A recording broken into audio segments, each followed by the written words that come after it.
欢迎收听我们这次的深入探讨。今天呢，我们要聊一个挺有意思，甚至有点矛盾的现象，就是在中国啊，一个历史上其实很多人有乳糖不耐受，而且也不是说大家天天喝牛奶的地方。为什么现在会对牛奶，特别是配方奶粉有一种几乎是狂热的追求？对，我们这次讨论的主要依据就是麦秀华教授写的一本书，叫《牛奶狂潮：身体科学与希望》。这本书会带我们去看一看超市货架上那些五颜六色的奶粉罐，它们背后到底藏着些什么。不仅仅是商品那么简单，它其实是文化变迁啊、全球资本呢，还有我们每个人的那种焦虑感的一个印记。所以，我们这次的任务就是一起把这股牛奶狂潮的来龙去脉给它梳理清楚，看看牛奶这种东西到底是怎么从一个相对边缘的食品，一步一步走进了现代中国人的家庭甚至心里去的。为了更深入地理解这里面各种复杂的线索和联系呢，我们今天也请来了我们的专家。你好，很高兴能和你一起探讨这个话题。这本书它确实提供了一个很独特的，也是很深刻的视角。作者麦秀华呢，他是通过对香港还有广东顺德这些地方非常细致的田野调查，就是民族志的研究，然后呢又结合了历史学、政治经济学的分析方法。他提出了几个我觉得特别值得你，也值得我们大家一起思考的关键问题。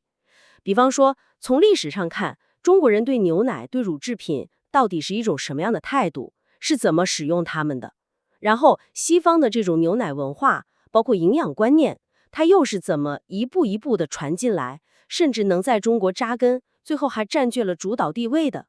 这里面全球化的浪潮，国家的政策推动，还有我们天天看到的那些市场营销，他们各自都扮演了什么样的角色？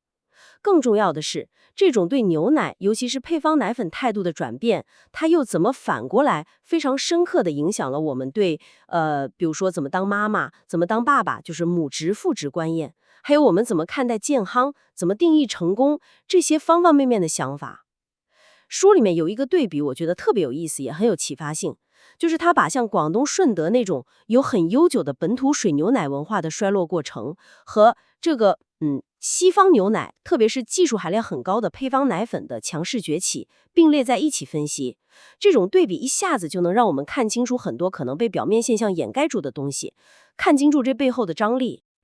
这个对比确实很有意思。那我们就先从历史这部分开始吧，把这个脉络梳理一下。很多人可能印象里，古代中国好像跟牛奶就没什么关系，但听你刚才说的书里的研究发现，这其实是个误解。对，是的。首先就是要打破这么一个可能有点绝对的刻板印象。根据书里的考证啊，中国古代并非是完全没有乳制品的空白地带，起码我们可以追溯到汉代，当时的一些文献里就已经明确记载了牛奶是被当作一种药物来使用的。比如像很有名的《名医别录》这样的中医典籍里面，就收录了关于牛奶的功效和用法。原来是药用，那都提到哪些具体的乳制品呢？跟我们现在喝的牛奶一样吗？不太一样。古籍里提到的种类还挺丰富的，比如说有酪，这个大概类似于我们现在说的发酵乳或者酸奶，还有酥，这个就更接近黄油或者奶油那种状态了。甚至还有一种叫醍醐，被认为是乳制品里最精华的部分，成语醍醐灌顶就源于此，可见它在当时文化里的地位。但关键在于什么呢？就是这些乳制品在当时的语境下，它们更多的是跟养生、保健，甚至是治疗疾病联系在一起的，而不是像今天这样作为一种日常的普遍的饮品来消费，性质不太一样。明白了，所以最早牛奶的角色更像是我们常说的药食同源里的那个药的角色。那从传统中医理论的角度是怎么看待牛奶这种东西的？中医理论是一个很整体的系统，它会用像是气、阴阳五行、六气这些核心概念来理解食物的性质和它对人体的影响。对于牛奶呢，一般认为它的性质是偏凉或者偏寒的。当然，中医也强调变化，比如牛奶加热之后，它的性质就可以转变为温性。书里还特别提到一个有意思的对比，就是古希腊盖伦的体液学说，他们也认为牛奶是偏冷性的。这一点上，东西方古代医学的观察有相似之处。但是呢，中医的用法很不一样，它更强调的是这个食物的寒热属性如何影响人体的阴阳平衡，以及我们应该如何根据每个人的具体体质、所处的地理环境等等因素来调整饮食，达到一种动态的平衡，而不是简单的说好或者不好。理解了。这和现代营养学那种成分分析的思路确实很不一样。那除了这种偏向药用的传统之外，古代中国有没有更贴近日常生活的，就是本土发展出来的乳制品文化呢？你刚才提到了广东顺德，对，顺德这个例子书里讲得非常详细，也很有代表性，因为这里发展出了一套非常独特的围绕水牛奶展开的饮食传统。这个和我们通常想象中北方游牧民族那种喝牛奶、吃奶酪的文化是很不一样的。它是深深扎根在岭南水乡这种农耕地区的文化。书里面生动地描绘了好几种非常有特色的水牛奶制品。比如说有一种叫做牛乳的东西，它不是我们喝的液态奶，而是一种用新鲜水牛奶做成的薄薄的片状，有点像奶酪，但又不完全一样。书里特别讲到了顺德的金榜村，那里有制作牛乳的悠久传统，强调这不光是个手艺活儿，还需要掌握独特的水提取技术，挺有技术含量的。听起来很特别。是的，而且更有意思的是什么呢？书里考证说，在历史上啊，消费这种牛乳还和当地因为发达的丝绸贸易而富裕起来的那个商人阶层紧密联系在一起。就是说，吃牛乳在当时不仅仅是为了口味，它还成了一种身份和地位的象征。书里还引用了一首清代诗人苏轼写的诗，我记得大概是这么说的：家园风味未经安，水牛奶名在心南。味似土酥还自厌，看来不及塞上酣。你看这诗句，它就说明当时顺德的水牛奶酪、牛乳被当地人看作是一种非常独特美味的家乡风味，甚至能拿来和北方的酥类似黄油相提并论，说它的味道也很浓郁。尽管这个诗人可能个人口味上更偏爱塞外的奶制品风味，但这恰恰说明了牛乳在当地是被高度评价的。这个例子特别好，它正好印证了法国社会学家博蒂尔提出的那个区分 distinction 的概念。就是说，在当时的顺德社会，能不能消费这种制作讲究、可能产量也有限的水牛奶酪，本身就成了一种区隔社会阶层、显示自己品味和地位的方式。就好像今天我们拥有某些特定的奢侈品或者小众的爱好一样，它能传递出我跟你不一样的信号。原来如此。那除了这种有点高档的牛乳，顺德还有没有其他我们更熟悉一点的水牛奶制品？有啊，当然有。比如我们现在在很多甜品店都能吃到的双皮奶。书里也解释了它的制作特点，就是要让牛奶在炖煮冷却的过程中形成上下两层光滑的奶皮，这个是需要经验和技巧的。在当地的饮食文化里，双皮奶常常被看作是一种滋补的炖品，人们会强调它补而不燥，这个说法就非常符合中医食疗里面讲究平衡、温和滋补的理念。对，还有姜撞奶也是很有名的。是的，姜撞奶也是利用水牛奶的特性和姜汁发生反应凝固而成，也是一种很有地方特色的甜品。听起来顺德的水牛奶文化曾经非常丰富多彩，但现实是我们现在好像更多的是把它当做一种需要保护的传统文化遗产来看待了。书里是怎么分析这个变化的呢？是的，顺德的水牛奶产业和文化它并不是一成不变的，它的兴衰起伏本身就折射了整个中国社会近现代的巨大变迁。就像我们前面提到的，它早期的繁荣很大程度上是依赖于当地丝绸、桑基鱼塘、造纸业等带来的那个富裕阶层。有钱人消费得起，也愿意去消费这种带有地方特色和身份象征的东西。但是到了后来，比如说人民公社时期，强调集体化生产，还有追求所谓的 modernization 和工业化，这就对这种依赖家庭传承、手工制作的传统模式产生了很大的冲击。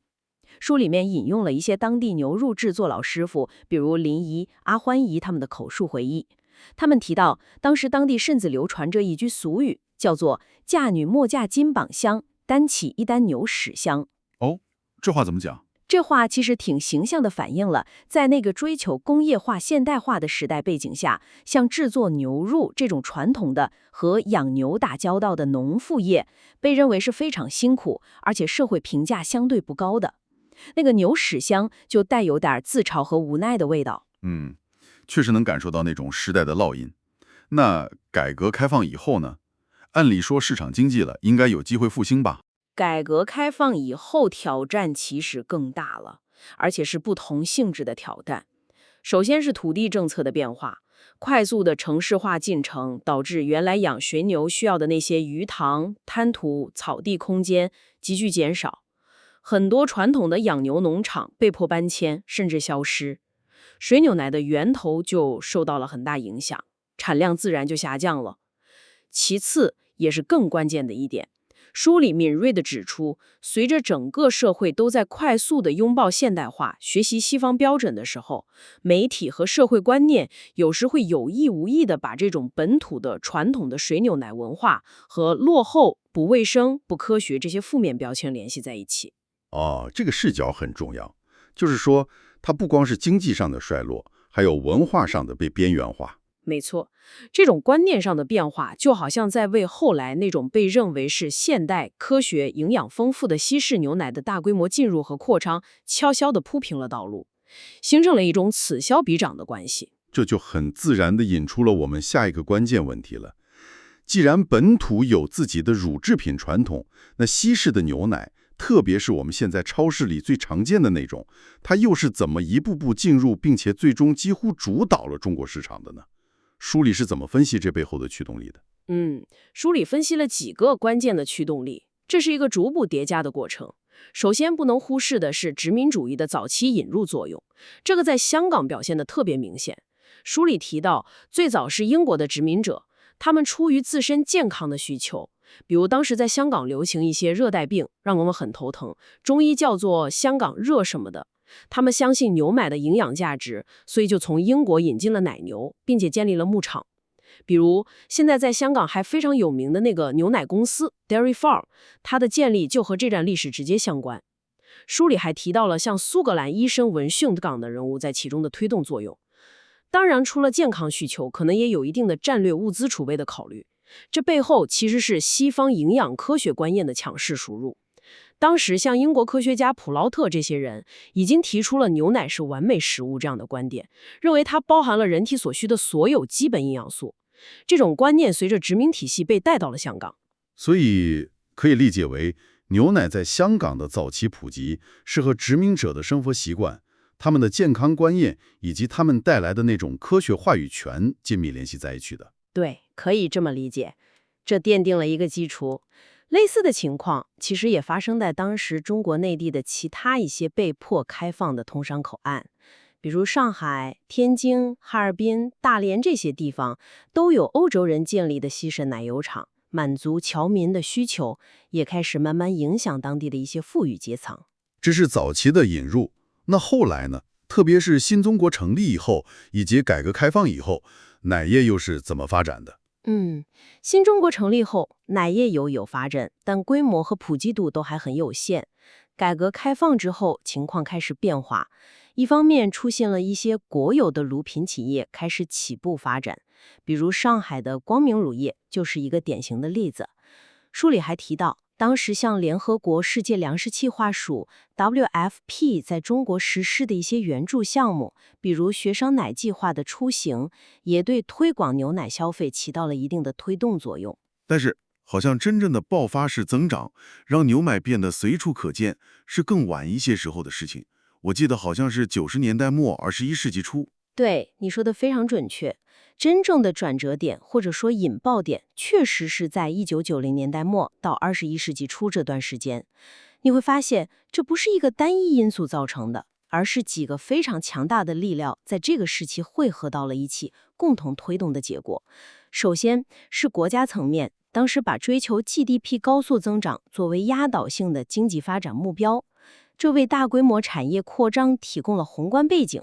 其次，地方政府和大型乳品企业之间形成了一种非常紧密的，可以说是政企联盟的关系。特别是像内蒙古的伊利、蒙牛这样的企业，他们被称为龙头企业，得到了地方政府在土地、税收、贷款等各方面的全力支持，实现了超规厂发展。再次是全球资本的涌入，改革开放吸引了大量外资，其中一部分就留下了被认为潜力巨大的中国乳品市场。书里举了例子，比如著名的投行摩根斯丹利就曾经是蒙牛的重要投资者。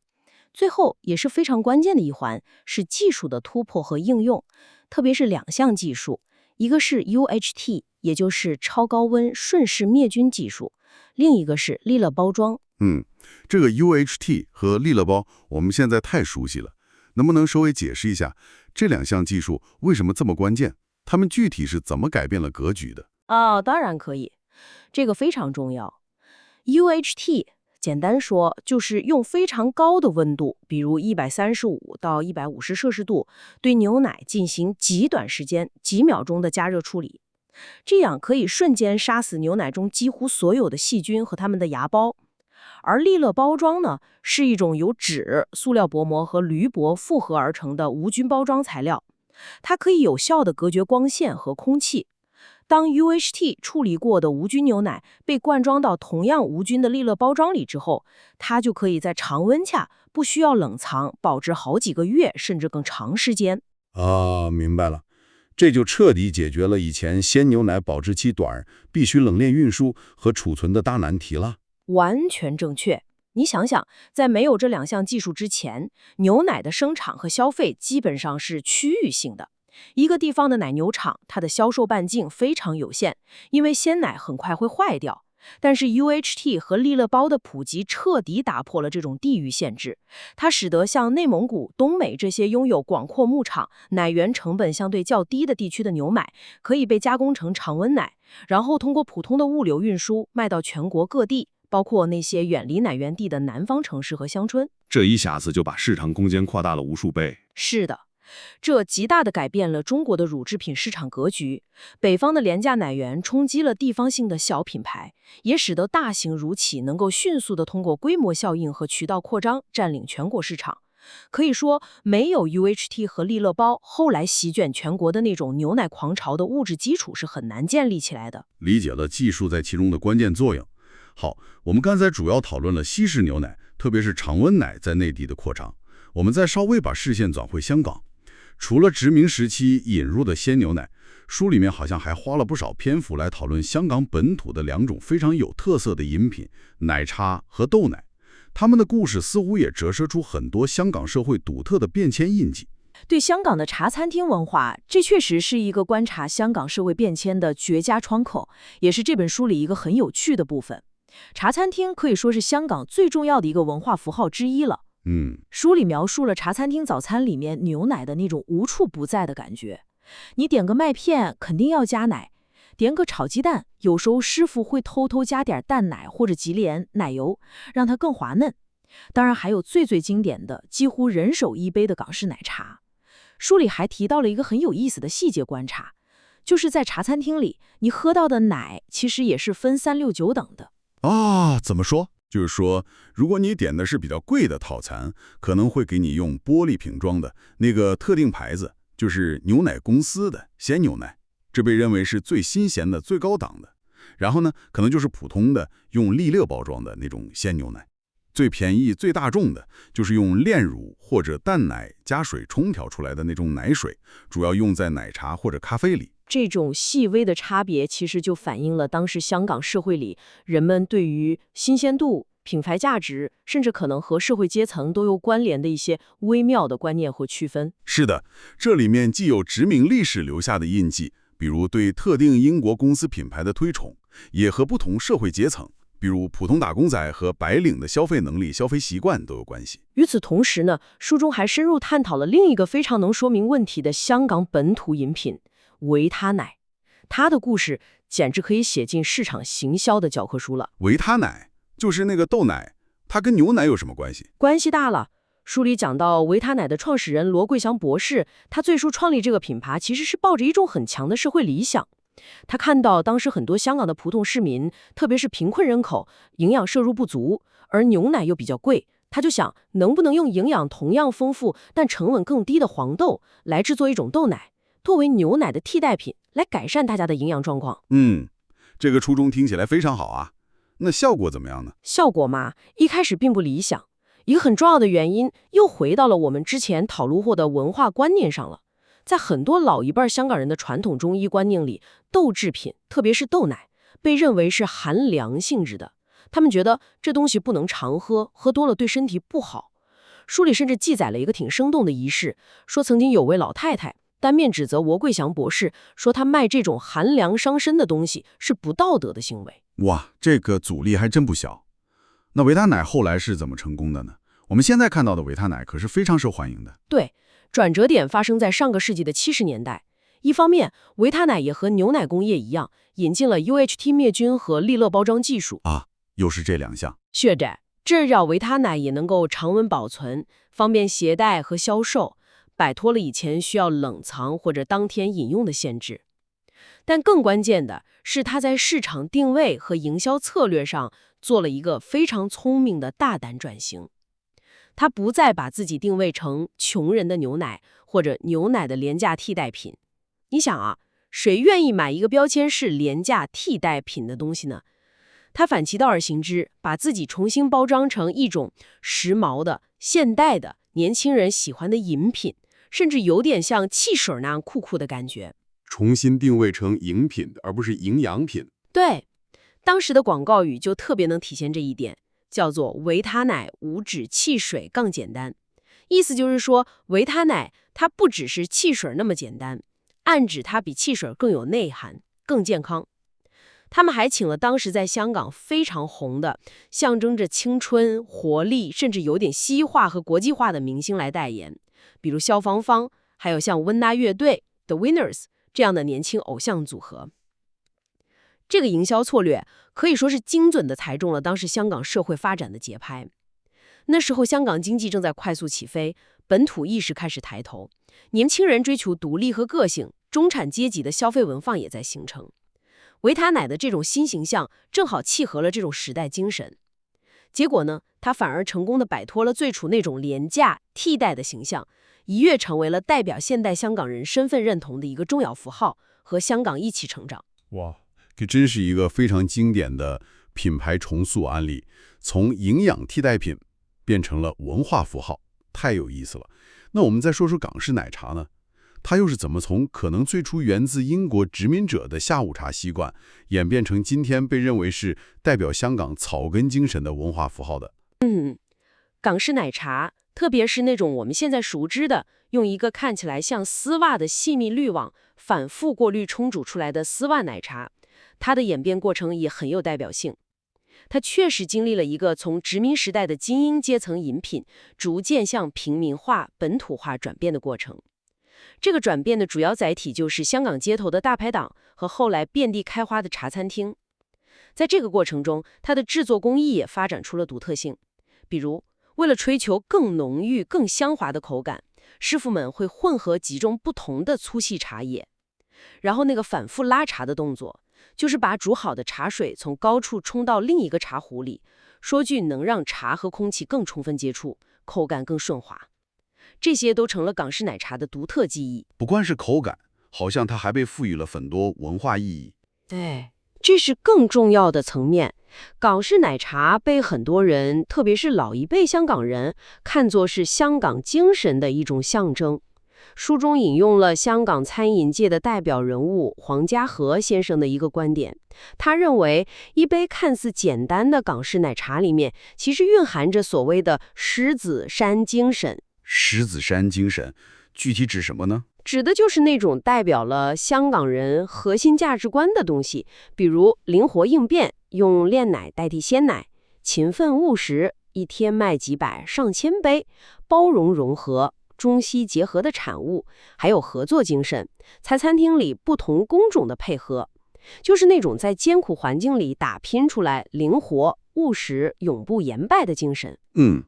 这似乎是老一辈香港人的一种集体记忆和情感寄托。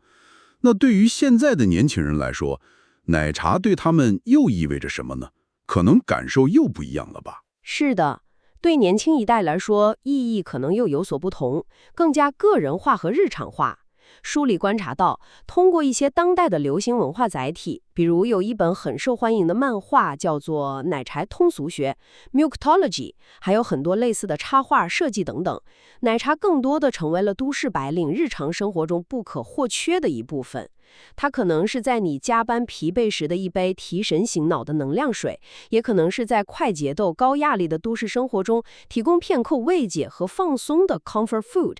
这些新的文化创作往往会强调奶茶和它背后的茶餐厅所代表的那种人情味儿，那种慢下来的街坊邻里式的温情。这和现代都市生活的疏离感、快节奏形成了一种对照和补充，它成为一种情感的寄托，一种身份的表达。从鲜奶到豆奶再到奶茶，我们确实看到了这些看似普通的饮品背后承载了多么复杂的社会历史和文化变迁。好了，现在我觉得我们要触及一个更核心，可能也是争议性最大，同时也是《牛奶狂潮》这本书花费了最多笔墨来探讨的话题了，那就是配方奶粉。我的问题是，我们都知道，现在全球的主流学科共识，包括世界卫生组织都在大力提倡母乳是婴儿最好的食物。但在这样的背景下，为什么在中国这本书的研究也包括了相反，母乳喂养率会低得如此惊人？书里面引用的那些数据，确实是让人有点吃惊的。是的，这确实是《牛奶狂潮》这本书最核心也是具批判性的议题之一。为什么在一个母乳最好的口号喊得震天响的时代，实际的母乳喂养实践却如此困难重重？为了解释这个现象，书中提出了一个非常有解释力的概念，叫做母乳不足综合症。这个概念不是说真的有这么一种生理上的疾病，而是指在现实中有大量的母亲，特别是那些身处大城市、受过良好教育的职业女性群体，会主观的感觉或者声称自己不够奶，无法满足宝宝的需求，从而选择使用或者补充配方奶粉。这种说法确实很常见。那书里认为，这种普遍的不够奶的感觉，它背后的原因到底是什么呢？仅仅是生理上的差异吗？书里的分析是，生理原因当然可能存在，但绝不是最主要的原因。更深层次的是各种复杂的社会、文化和经济因素交织在一起作用的结果。比如说，巨大的工作压力，很多妈妈产假很短，重返工作岗位后，工作节奏快，压力大，她们很难保证有足够的时间和精力，以及合适的环境来进行频繁的母乳喂养或者吸奶。这对母乳分泌本身就是不利的。还有，现代社会对女性身材的审美标准，导致很多妈妈有产后急于恢复身材、减轻体重的焦虑。这种焦虑也可能影响她们哺乳的意愿和持续时间。再往深层看，是整个社会弥漫的那种对孩子未来发展的强烈焦虑感，特别是对学业竞争的担忧。这使得家长对孩子营养摄入的量和质变得格外敏感和紧张，生怕孩子输在起跑线上。母乳喂养的效果难以量化，这让一些家长感到安步。听起来是很多因素叠加在一起了。对，书中还引用了美国社会学家沙伦·海斯提出了一个非常有影响力的理论，叫做密集母职。这个理论揭示了现代社会对母亲角色提出的一种近乎苛厚，甚至是自相矛盾的要求。一方面，社会希望母亲是无私的、全身心投入的，要用最科学、最精心的、最符合专家建议的方式来育儿。但另一方面，又要求甚至鼓励女性在职场上保持竞争力，追求事业成功，同时还要维持个人的吸引力。这听起来压力也太大了，简直是要求妈妈们成为超人。是的，这种多重期望和压力是非常巨大的。书里面也引用了一些香港母亲的真实访谈，比如有一位叫 Pauline Lai 的妈妈，她就非常生动地描述了那种试图在工作、家庭、自我之间寻求平衡，但最终感到精疲力竭、力不从心的状态。在这样巨大的压力和焦虑下，母乳不足就成了一个非常普遍的感受和表达方式。所以在这样一种普遍的困境和焦虑之下，配方奶粉似乎就成了一个，看上去很方便、很科学的解决方案。正是如此，配方奶粉在这里被当作一种技术性的解决，被用来试图调和甚至解决工作要求、母职理想和个人追求之间的那种深刻的紧张关系。它被宣传为能够提供科学的、精确剂量的、标准化的营养，似乎能让妈妈们从母乳喂养那种不确定性、耗时耗力的状态中解脱出来，能帮助他们更好地掌控局面，减轻一部分焦虑和责任感。但是这里面是不是还有更需要我们警惕的东西，比如商业营销的作用？对，这正是书里着重分析的另一个关键层面。商业营销在其中扮演了极其重要的，甚至是推波助澜的角色。配方奶粉公司，特别是那些跨国巨头，他们的营销策略可以说是极其精准地捕捉并且放大了父母，尤其是母亲的那种焦虑感，还有望子成龙、望女成凤的普遍心理。最典型的一个例子，就是书中详细分析的关于 DHA 一种欧米伽3不饱和脂肪酸的宣传。DHA 这个我们太熟悉了，广告里天天说。对，书里就揭示了像美赞成、Mead Johnson 这样的跨国公司是如何通过持续不断的广告投入和市场教育，成功的将 DHA 这种成分包装成了能够促进婴儿大脑发展、提高智力、让孩子更聪明，最终赢在学业起跑线上的神奇营养素的。他们推出了各种带有 A+ 标志的产品系列，比如 Enfamil A+、Enfagrow A+， 还有像 HSDA Branergy 360 这样听起来就很高科技的名字。奶粉挂的包装上那些醒目的 A+ 符号、大脑形状的图标、各种科学图表，无一不在强力的上暗示，喝我们的奶粉，你的孩子就能拥有更优越的智力潜能，学习成绩就能更好。这种营销确实是直击要害，精准地利用了家长对孩子未来的焦虑。是的，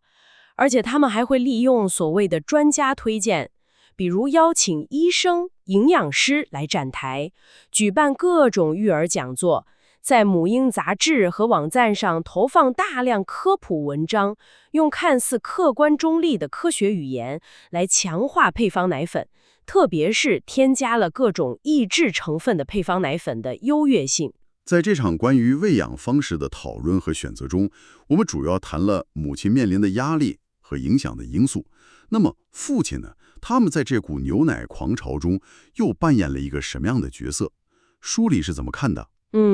书中也关注到了父亲的角色，提到了一个在中国社会非常流行也很有意思的说法，叫做争奶粉钱。争奶粉钱？对。这个词语非常形象地反映了，在传统观念里面，父亲最核心的职责就是作为家庭的经济支柱，要努力工作钱来养家糊口，保障孩子的物质需求，当然也包括买奶粉的钱。但是呢，书里面也敏锐地指出来，这种强调挣钱养家的说法，有时候在现实中也可能变成父亲逃避或者减少参与具体育儿事务的一个看似非常合理甚至值得称赞的借口，就是说我负责挣钱，带孩子主要是妈妈的事儿。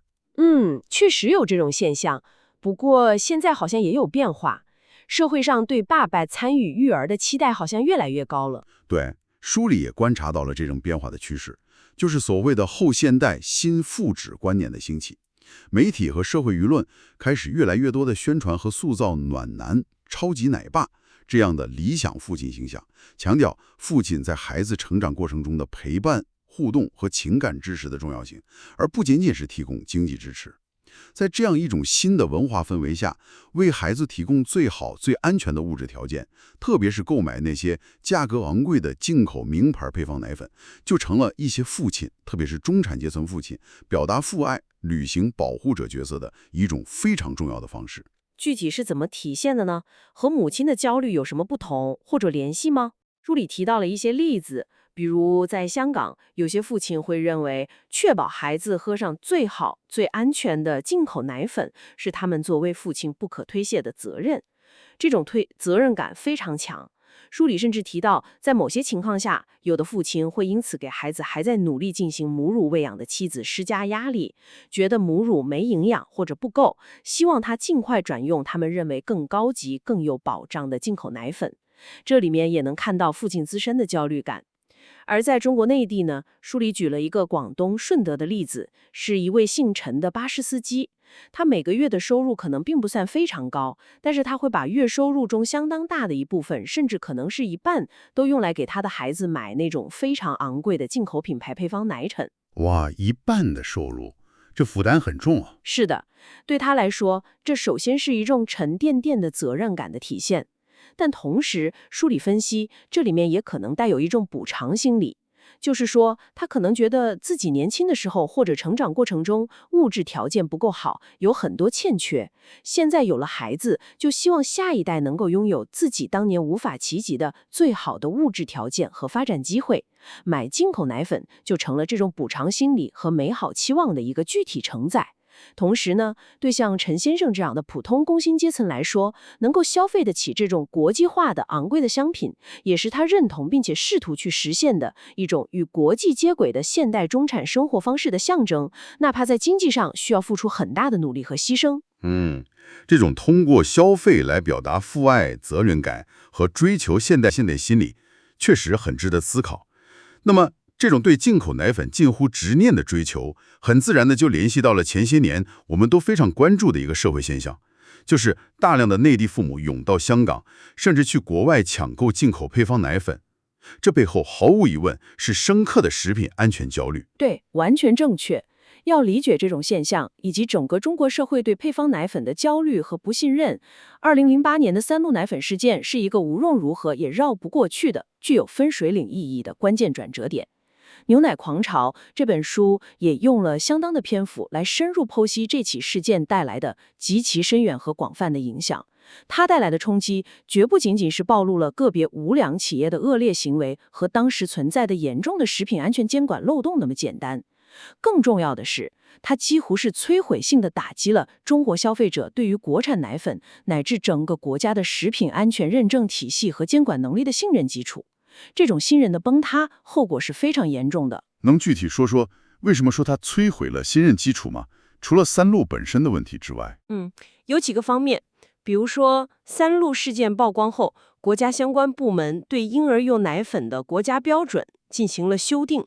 但是很多消费者和专家发现，新修订的标准在某些关键指标上，比如蛋白质含量的最低要求，反而比之前的旧标准有所降低，而另一些反映卫生状况的指标，比如菌落总数的上限却有所提高。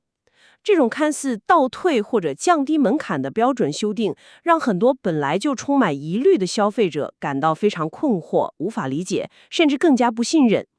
更让公众信心崩溃的是什么呢？是像三鹿这样的企业在出事之前是顶着各种光环的，它曾经获得过中国名牌产品、国家科学技术进步奖，甚至是国家免检产品这样的最高级别的国家级认证和荣誉。对，我记得当时这个反差特别大。是的，一个曾经被国家最高权威背书认定为安全优质的企业，竟然会发生添加3聚氰胺这种如此骇人听闻、伤天害理的事情，这就使得所有的官方认证、政府推荐在一夜之间都失去了公信力，大家不知道还能相信谁了。这种普遍的信任危机带来了什么样的具体后果呢？后果是非常深远的。书中引用了德国著名社会学家乌尔里奇·贝克提出的风险社会理论来进行分析。贝克认为，在现代社会，我们面临的很多风险，比如环境污染、食品安全问题，是人为制造出来的，而且这些风险的分配往往是不平等的。三鹿事件后的奶粉市场就非常典型地体现了这一点。这种信任危机导致了非常明显的社会阶层焕发。那些有经济能力的城市中产阶层和富裕家庭，他们有能力，也愿意花费高昂的价格去购买来自新西兰、澳大利亚、欧洲等地的原装进口奶粉，以此来规避国产奶粉可能存在的安全风险。这成了一种用金钱购买安全感的方式。而那些收入较低的家庭，特别是生活在农村或者小城镇的家庭，他们可能无法负担昂贵的进口奶粉，或者缺乏获取相关信息的渠道。在这种信息不对称和选择有限的情况下，他们就不得不在焦虑和无奈中继续选择国产奶粉，从而承受了更高比例的潜在风险。所以风险的承担变得非常不平等。对，跨境抢购奶粉的行为本身也成了一种非常奇特的社会景观。它一方面是对政府监管能力和公信力的一种持续的无声的拷问，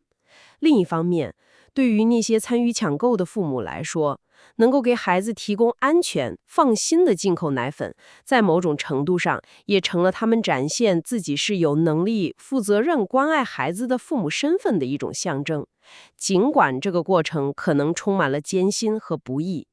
这个分析很深刻。我们谈了母乳不足这种被社会建构出来的综合症，以及它背后的焦虑和商业推动。书里面好像还揭示了另一个，也是和牛奶喂养焦虑紧密相关的，可以说是被发明或者建构出来的疾病，那就是所谓的挑食综合症。对，这确实是书里面另一个非常有趣也引人思索的发现。其实，在中国传统的中医育儿观念里面，也有类似的概念。比如，小孩子不好好吃饭、没胃口，可能会被诊断为食积、湿积或者脾胃虚弱。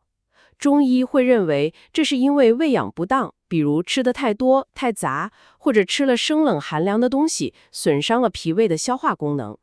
治疗方法也主要是调整饮食、健脾、开胃。这个我知道，很多人都这么说。对，但是这和现代医学语境下把挑食定义成一种需要专门干预的综合症或者疾病，性质是很不一样的。书里要揭示的是，现代医学体系，特别是和强大的食品及制药公司的市场营销力量，是如何联手，将儿童成长过程中非常普遍存在的一种现象，比如对尝试新食物感到恐惧。这在发展心理学上其实有个专门术语，叫做 food neophobia， 食物新奇恐惧症，或者仅仅是饮食口味上的个人偏好和选择性，如何被一步一步的定义、量化，最终建构成一种需要医疗干预、需要购买特殊产品来治疗的病症，也就是所谓的挑食综合症 （picky eating syndrome）。这个过程是怎么发生的呢？是谁在推动？收购部分业务，这些巨头扮演了非常关键的，甚至是主导性的角色。书里揭示了一个可能很多人并不了解的重要事实，就是市面上那些琳琅满目的专门针对所谓挑食、偏食宝宝设计的成长奶粉或者全营养配方粉，比如我们很熟悉的小安素、Pediasure Nutren Junior、雪尔乐、S26 PE Gold 等等。他们最初的原型其实是为那些有特殊医疗需要的病人设计的。比如说那些因为疾病原因无法正常进食，需要通过鼻饲管或者胃管来获取营养的病人，或者是一些严重营养不良，需要快速补充能量和蛋白质的患者。这些产品最初是作为药品或者特殊医学用途配方食品来开发的。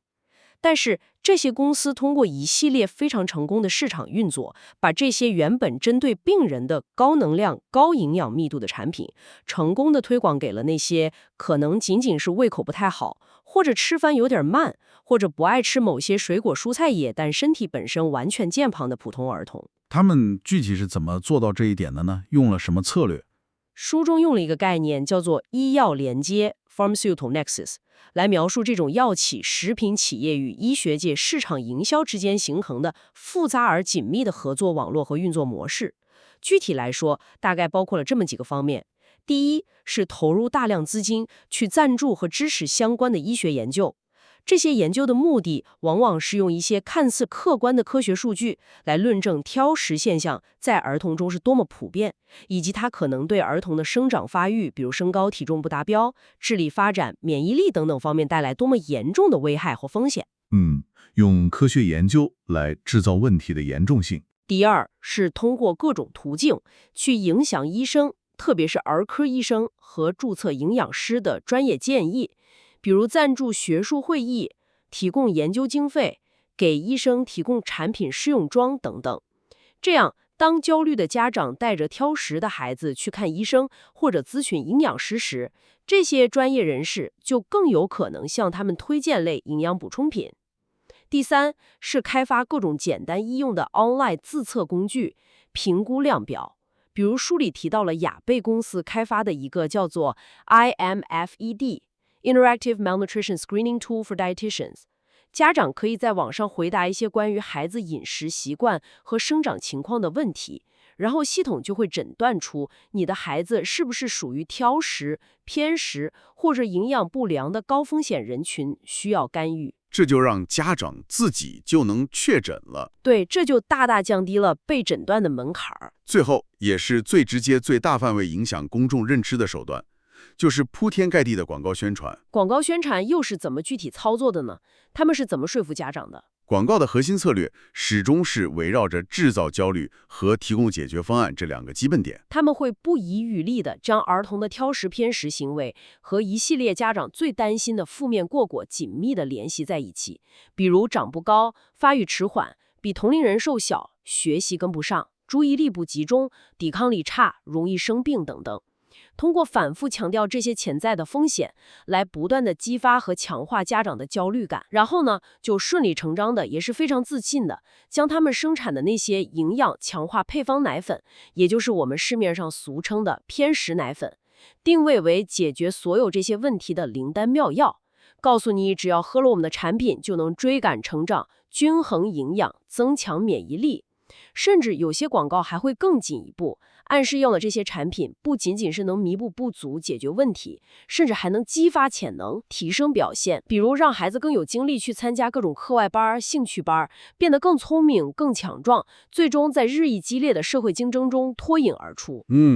这套组合拳打下来，焦虑的家长确实很难不动心。那政府监管呢？对于这种把普通儿童的饮食偏好疾病化的趋势，以及相关的营销行为，政府有没有进行规范和限制？的儿童常规使用这类专门的挑食奶粉或者成长奶粉。官方的观点是，这些产品往往为了追求好的口感而添加了过多的糖分，能量密度也过高。长期依赖这些产品，反而可能进一步影响孩子对天然食物的接受度，养成不健康的饮食习惯，甚至增加未来肥胖和患慢性病的风险。最好的方式还是通过调整家庭饮食、耐心引导来改善。是官方的建议，那实际监管呢？但在实际的监管层面，书里指出情况就比较复杂，显得相对宽松。比如，香港在推动那个旨在规范母乳代用品，包括婴儿配方奶粉营销行为的香港母乳代用品销售守则时，就遭到了来自相关行业的巨大阻力和有缩，导致最终出台的守则在执行力度和覆盖范围上都打了折扣。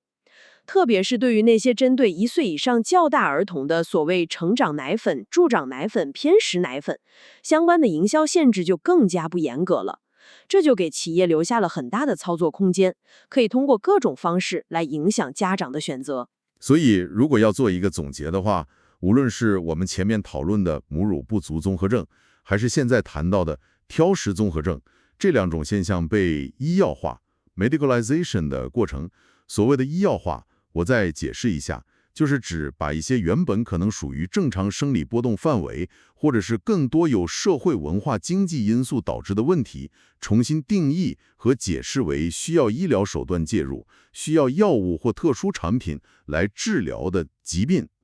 这个医药化的过程实际上起到了一个非常重要的，但常常被忽视的作用，那就是它有效地掩盖了这些现象背后更深层次的社会结构性根源。能具体说说掩盖了哪些根源吗？比如说性别不平等的问题，导致母亲在平衡育儿责任和职业发展之间，承受了不成比例的巨大压力和制度性障碍。比如说，弥漫在整个社会中的那种对职场竞争的焦虑或普遍的不安全感；比如说，教育领域过度的内卷式的竞争压力，使得家长对孩子的起跑线和潜能开发格外关注。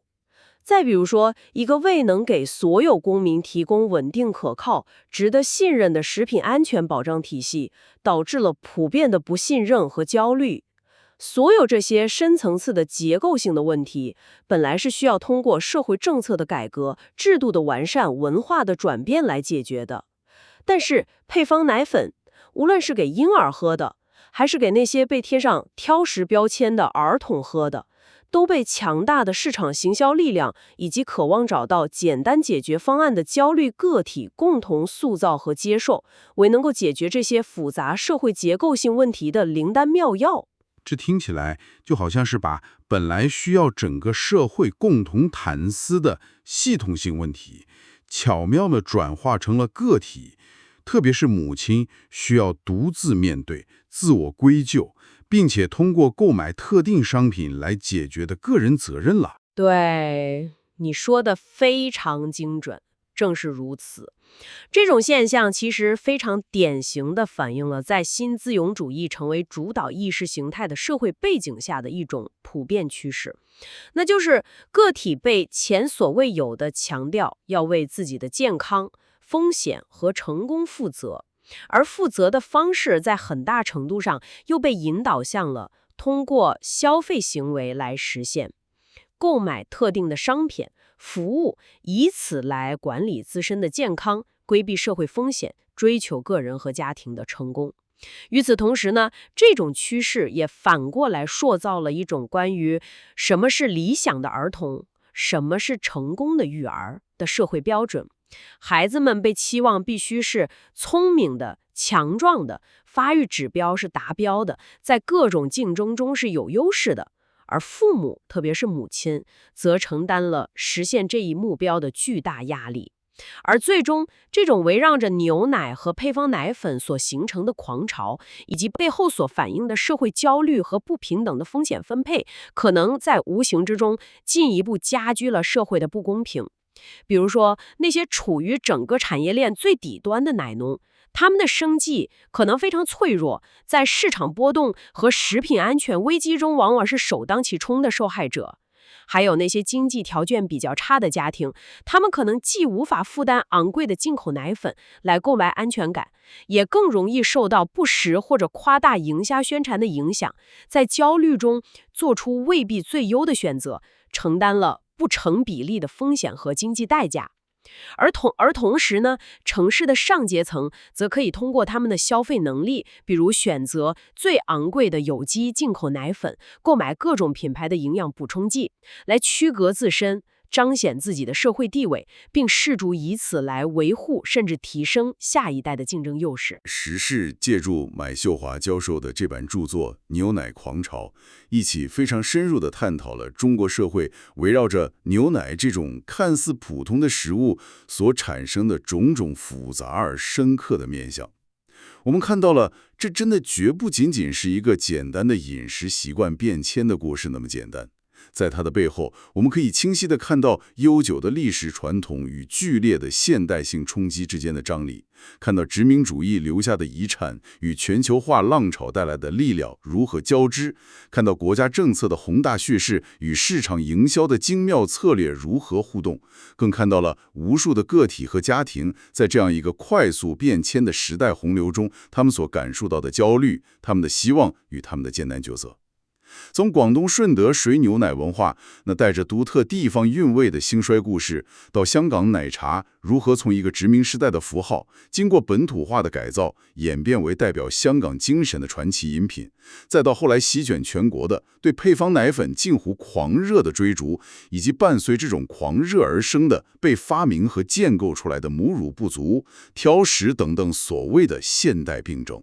可以说，牛奶的故事就像一面棱镜，非常深刻地折射出了当代中国社会在经历前所未有的快速转型过程中所经历的种种文化的碰撞、社会的正统、观念的矛盾以及身份认同的重塑。是啊，你说的非常好。这本书最终我觉得是引导我们去思考一个可能更宏大，但其实也和我们每一个人都息息相关的根本性问题。这个问题就是，当一种看似如此普通、如此日常的食物——牛奶，被我们的社会、被我们的文化赋予了如此沉重、如此多样，甚至常常是相互矛盾的期望和象征意义的时候，你看，从宏观层面，它被寄予了强壮国民体制、提高民族素质的国家现代化的叙事；到中观层面，它被市场营销塑造成了提升儿童智力、赢得未来竞争的关键。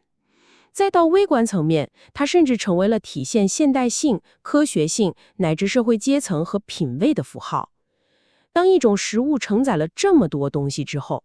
这一切究竟会不会对我们的身体观念，我们怎么看待自己的身体，怎么看待孩子的身体，对我们与他人与社会的关系，甚至对我们赖以生存的自然环境，比如大规模奶牛养殖带来的环境问题，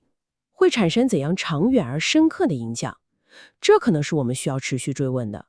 而在日常生活中，当我们努力去追求所谓的科学喂养、健康生活的时候，我们是否可能过于轻易地、不加反思地就拥抱了那些由市场提供的看似高效便捷的商品化解决方案，比如说聚高奶某种特定功能的配方奶粉，或者各种各样的营养补充剂？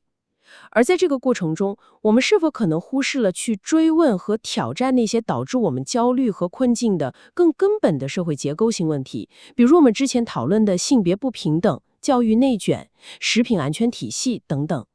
同时，在这个拥抱现代科学全球化标准的过程中，我们是否也可能在不自觉中遗忘了甚至贬低了那些同样蕴含着宝贵智慧和实践价值的我们本土的或许更是可持续的饮食文化和生活方式，比如像顺德水牛奶那样曾经充满活力的传统？这或许是留给你，也留给每一位收听我们这次探讨的朋友，在结束之后可以继续深入思考的一个方向吧。